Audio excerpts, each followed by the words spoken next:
자, 오늘 박상희 기자는 뭐 IPO 얘기를 좀 그동안에 몇 번 하신 것 같은데. 네. 오늘은 좀 어떤 주제를 가지고 나오셨습니까?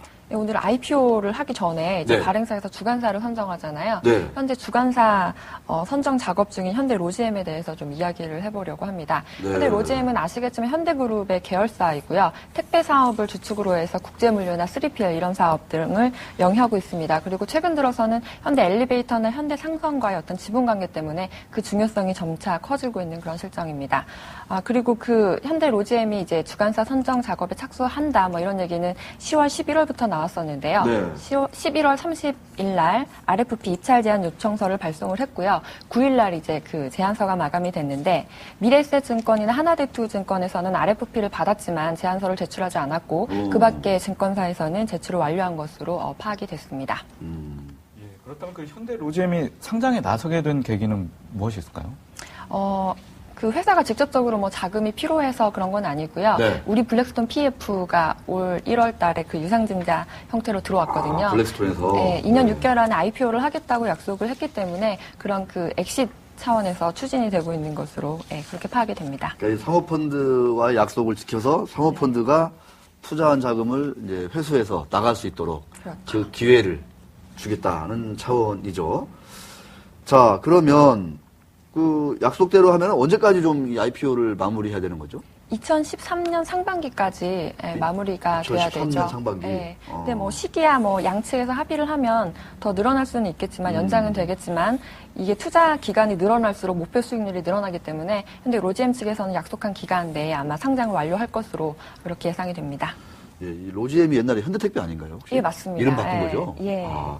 어쩐지 로지엠, 네, 현대택배였군요. 네, 현대 그렇습니다. 로지엠. 자, 현대택배는 현대그룹에서는 상당히 어떤 그 지배구조 차원에서 아주 중요한 회사인데. 자, 일단 먼저 시가총액이 좀 어느 정도로 예상을 좀 하고 있나요? 5천억 원에서 6천억 원 정도로 예상이 되는데요. 네. 이 제안서를 제출했다고 아까 말씀을 드렸는데 조금 세게 부른 곳은 6천억 원이 좀 넘는 수준이고요. 낮게 제안한 곳에서는 5천억 원 안팎의 수준을 제안한 것으로 그렇게 나타났습니다. 네, 5천억 원 안팎. 네. 6천억 원에서 5천억 원 정도. 네. 이렇게 볼 수 있겠네요. 자, 주당 가격대 뭐 이런 것도 좀 쭉쭉 한번 좀 이렇게 밸류에이션이라든가 좀 어느 정도 좀 이렇게 이 우리 블랙스톤 투자자들은 좀 회수할 수 있는 건지 좀 쭉 말씀 좀 해주세요. 네, 알겠습니다. 일단 그 밸류에이션 차이는 아까 말씀드렸다시피 5천억 원에서 6천억 원 사이니까 크지가 않은 편이거든요. 기업이 이렇게 규모가 크고 경쟁이 심할 경우에는 시가총액 그 밸류에이션이 1조 원 가까이 차이가 나는 경우도 있는데 네, 로젠 같은 경우에는 1,000억 원 안팎이니까 그렇게 차이가 나지가 않은 편이에요. 그게 이제 말씀드렸다시피 택배 산업 같은 게 안정적이기도 하고 그리고 그 지분법 계열상 그것 때문에 그 순이익의 변동성이 굉장히 크거든요. 그래서 약간 보수적으로 접근해서 그 차이가 그렇게 크지 않은 것으로 보이고요. 그리고 한 주당 그것을 보면은 25,000원에서 35,000원 정도로 이렇게 파악이 되거든요. 그 우리 블랙스톤 P의 BEP 매입 단가가 16,500원이거든요. 그걸 기준으로 보면은 50% 이상 할증된 수준이다. 적어도 50% 이상의 어떤 그 수익률을 거둘 수 있을 것으로 그렇게 파악이 됩니다. 네, 그렇군요.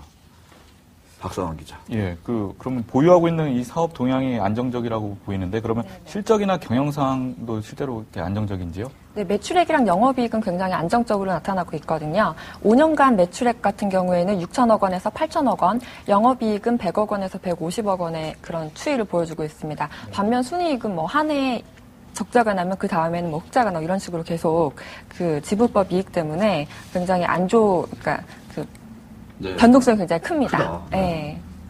그렇군요. 그러니까 말씀하신 대로 이 회사는 그 관계 회사들, 계열사들의 순이익 여부에 따라서 영업이익은 꾸준하게 되고 있는데 이 순이익 측면에서 흑자, 적자를 오가는 그런 상황이군요. 네, 맞습니다. 알겠습니다. 자, 그렇다면 이익 안정성은 좀 떨어지지만 그러니까 순이익 측면에서 볼 때, 네, 하지만 어떤 뭐 택배 시장이라든가 이런 안정성은 상당히 좀 이제 돋보인다 말씀을 드릴 수 있을 것 같은데 역시 이 로지엠 같은 경우에는 그 현대 상선이라든가 현대 엘리베이터라든가 이 보유한 지분의 어떤 가치에 따라서 많이 좀 작용될 것 같아요. 좀 어떻습니까? 네, 그렇습니다.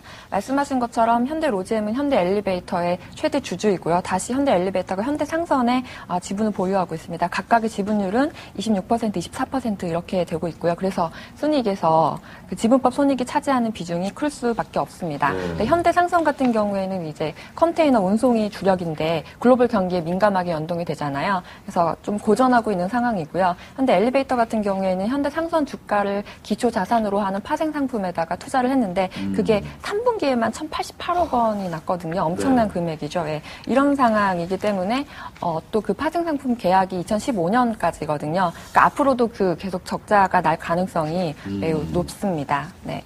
그렇군요. 그러니까 현대 로지엠이 엘리베이터 지분을 가지고 있고, 네. 엘리베이터는 또 상선 지분을 가지고 있고, 네, 맞습니다. 상선은 다시 로지엠 지분을 가지고 있는. 예, 갖고는 있는데 최대 주주는 아니고. 예. 이 현대 로지엠은 왜 중요하냐면 현정은 회장도 지분을 한 12% 두고 있거든요. 맞습니다. 그렇기 때문에 네. 그룹 차원에서는 현대 로지엠 상장이라든가 이런 거를 잘 해야 됩니다. 잘 못하면 엄청날 것 같아요. 회장님한테. 또 무서우시잖아요. 그렇죠. 네, 알겠습니다. 자, 순이익이 이렇게 두둔할중하면 적정 가치를 내기가 참 쉽지 않을 것 같은데 이럴 때는 좀 어떤 그 밸류에이션 한 기준이라든가 이런 게 좀 별도로 있나요? 어떻습니까? 네, 가장 흔하게 사용하는 게 순이익에다가 PR 주가 그러니까요. 수익 배율 이거를 곱해주는 건데 수익이 지금 적자 상태이기 때문에요. EV EBITDA 아실 텐데 요거를 적용을 해서 계산을 하면요. 최근 3, 4년간 그 로지엠의 EBITDA가 250억 원 규모였거든요. 여기에다가 이제 10배에서 15배 정도 곱해주면 그 시가총액이 한 5천억 원 안팎으로 나옵니다. 5천억 원 안팎으로. 네. 네, 알겠습니다. 그러니까 그 EV 에비타, 에비타 하면 생각나는 그 기자가 있는데 그 기자는 다른 매체로 가셨다고요? 오동혁 기자를 말씀하시는군요. 네, 그렇습니다. 이 에비타 하면 떠오르는 그 기자였는데. 네. 네. 자, 평균 에비타 배수를 곱해서 대략적으로 한 5천억 원 정도의 시가총액이 나온다. 이 정도면은 좀 사측에서는 좀 만족을 할지, 제가 볼 때는 만족을 잘 못할 것 같긴 한데, 그 외에 또 이제 그 할증 또는 할인 요소가 있으면 좀 몇 개 좀 꼽아주시죠. 말씀하셨던 것처럼 현대 로지엠이 지배 구조에서 미치는 영향이 굉장히 크거든요. 일단 그거를 할증 요소로 볼 수 있을 것 같고요. 그리고 현대 엘리베이터의 그 시장에서의 가치보다 장부 가치가 굉장히 저평가되어 있거든요. 그런 부분도 좀 할증 요인으로 볼 수 있을 것 같고요. 반면에 현대 엘리베이터라든지 이런 계열사에 대한 지분을 확대하다 보면 자금이 들어가잖아요. 네. 그런 부분은 재무적인 부담으로 작용을 할 수가 있을 것 같습니다. 실제로 2008년에 김문희 씨, 현장훈 회장의 어머니로 알려져 있는 이분한테 29만 5천 주를 매입을 했었고요. 또 올 2월에는 현대 엘리베이터 주주 배정 증자에 500억 원을 출자하기도 했거든요. 그러니까 최근 4년간 그 계열사 지분 매입에 총 2,200억 원의 자금을 썼으니까요. 네. 이런 부분은 할증 요소이면서도 동시에 할인 요소로 작용을 할 수가 있을 것 같습니다. 그럼 재무 부담과 그 순이익 적자 탈피가 얼른 이루어져야 될 것 같은데요. 맞습니다. 그럼 다시 IPO 얘기로 넘어가서 증권사 중에서는 어디가 가장 주관사로 선정될 가능성이 높을까요? 네. 지금 시장에서 얘기되는 거는 동양증권이랑 대신증권이 가장 유력하지 않나 이렇게 보고 있는데요. 그 이유는 아시다시피 현대그룹이 현대건설 인수전에 뛰어들었을 때 동양증권에서 7천억 원 투자하겠다 이렇게 밝히기도 했었고요. 또 계열사에서 유상증자를 할 때 대표 주관 업무도 많이 했었고요. 그래서 지금 제안서를 제출한 증권사 중에서는 가장 로열티가 높은 증권사가 아닌가 이렇게 판단이 되고요. 대신증권 같은 경우에도 현대그룹이 어려울 때 많이 뺏기사 역할을 해줬기 때문에 네트워크가 좋을 거라고 그렇게 예상이 됩니다. 하지만 최종 결정을 할 때는 트랙 레코드라든지 수수료를 얼마나 낮게 제한하는가 이런 부분도 같이 감안이 돼야 되기 때문에 최종 결정은 지켜봐야 할 것 같습니다. 좀 지켜봐야 된다. 알겠습니다. 동양증권, 대신증권 이런 데서 좀 가능성이 있다 얘기하셨습니다. 이 현대그룹은 말씀하신 현대 로지엠을 제외하면 다른 계열사들이 어떤 안정적인 경영권을 좀 가질 만한 어떤 지분이 없어요. 그래서 아마 로지엠이 자꾸만 이제 지분을 사줘야 되는 그런 입장인 것 같은데, 자, 향후 일정을 좀 짧게 좀 정리해 주시고 마쳐야 된다고 합니다. 알겠습니다. 네, 알겠습니다.